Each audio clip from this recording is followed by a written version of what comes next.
In today's video, I'm going to teach you how to fill the area of a shape by a percentage in PowerPoint. By the end, you'll be able to show precise progress like 45% directly inside text or a shape with a clean professional look.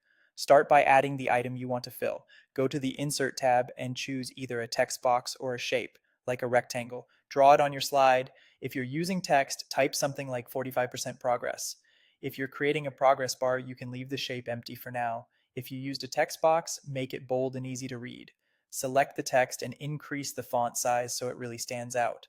A thick font like Arial Black works great because it shows the fill clearly inside the letters. Next, open the formatting panel, right-click your text box or shape, and select Format Shape.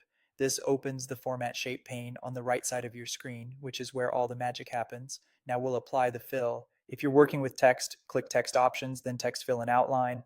If you're working with a shape, stay on the fill section. First, choose solid fill and pick a strong base color like black to ensure high contrast. Then switch to gradient fill. You'll see several gradient stops or pins along a slider.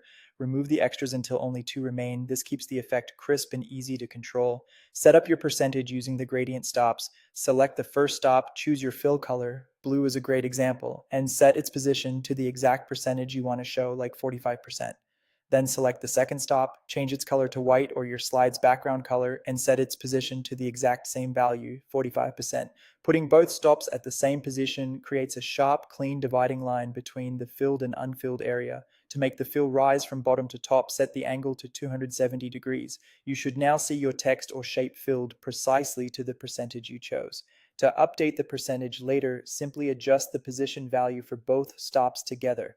Change them to 60% or 75%, and the fill updates instantly. Typing the number ensures accuracy. You can use the same technique on any shape. Insert a shape, open Format Shape, choose Gradient Fill, and set the two stops at the same percentage for a quick progress bar, infographic, or dashboard element. And that's it. You now have a precise percentage-based fill effect in PowerPoint.